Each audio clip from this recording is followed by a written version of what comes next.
जय गुरु जी संगत जी। संगत जी, आज आपको मैं गुरु जी के एक भक्त का सत्संग सुनाने जा रहा हूँ। तो चलिए सत्संग की शुरुआत करते हैं। ये सत्संग जितेन पंत अंकल का है। तो चलिए सत्संग शुरू करते हैं। वर्ष 2006 में होली से 2 दिन पूर्व देर रात्रि में मैं अपनी बहन से फ़ोन पर वार्ता होते ही मैं अपने पिता की शैया के पास पहुंचा। अति उच्च रक्तचाप के कारण उनको कुमाऊं की तराई में स्थित हल्द्वानी शहर में एक चिकित्सालय में गहन चिकित्सा केंद्र में प्रविष्ट कराया गया था।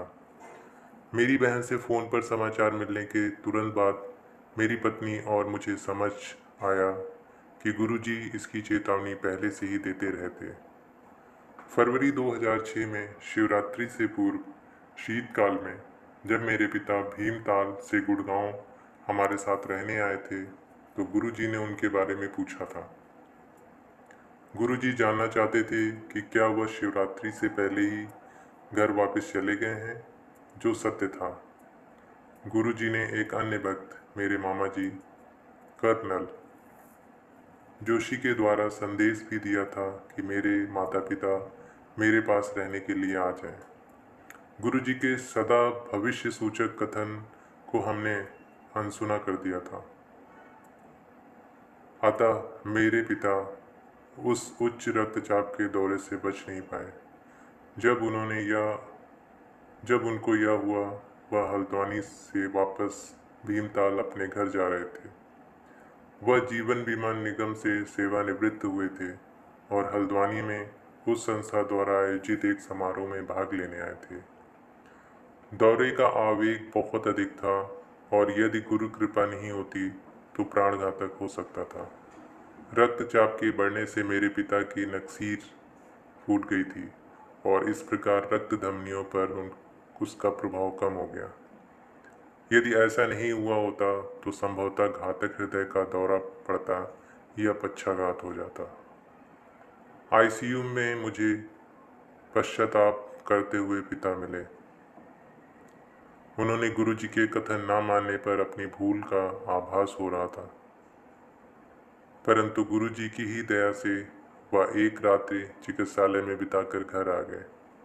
हल्द्वानी में ही एक स्वास्थ्य लाभ करने के पश्चात हम सब गुड़गांव आए।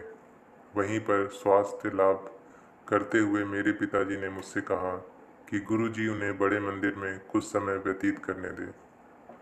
मुझे अपने पिता के रक्तचाप की अत्यधिक चिंता थी। वह कम नहीं हो रहा था। यह चिंता व्यर्थ ही थी क्योंकि हम सब गुरुजी की शरण में थे। दयावान रक्षक पिता समान गुरुजी हमारे कष्ट दूर करने में लग गए। सर्वप्रथम उन्होंने मेरे पिता को उनकी अव्यक्त कामना के अनुसार बड़े मंदिर जाने दिया। फिर मेरे पिता को एक तांबे का लोटा लाने को कहा, जिसे अभिमंत्रित कर उन्होंने उसका जल पीने को कहा। मेरे पिता ने गुरुजी की सब बातें मानी। वह बड़े मंदिर गए, उन्होंने जल ग्रहण किया और पेट भरकर लंगर भी खाया। यह चिकित्सक के निर्देशों के विपरीत था।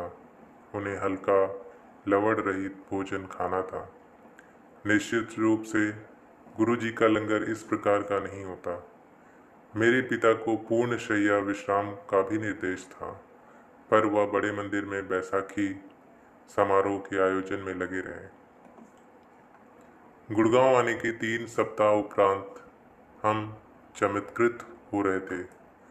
उस मायावी अभिमंत्रित लोटे से जल ग्रहण करने के कुछ दिन बाद ही उनके स्वास्थ्य में अभूतपूर्व सुधार आया। उनका रक्तचाप भी कम हो गया। गुरुजी के आशीर्वाद से न केवल रक्तचाप कम हुआ, अपितु उससे चिकित्सक की दी हुई औषधियाँ भी व्यर्थ हो गईं। चिकित्सा विज्ञान को पुनः आस्था और विश्वास के रहस्यों ने आह्वान किया था। मेरे पिता के लिए गुरुजी जीवन रक्षक सिद्ध हुए हैं। मेरी पुत्री और मुझे गुरुजी की दया और कृपा के इतने अधिक सुअवसर प्राप्त हुए हैं कि उनका हृदय से आभार प्रकट करने के लिए हमारे पास शब्द नहीं है। यदि वह अनुमति दें तो हम यह जीवन उनके चरण कमलों में व्यतीत करना चाहेंगे। गुरुजी को सदा हमारा सादर प्रणाम। जय गुरुजी। शुक्राना गुरुजी। अनंतम अनंतम शुक्राना गुरुजी। जय गुरु जी संगत जी।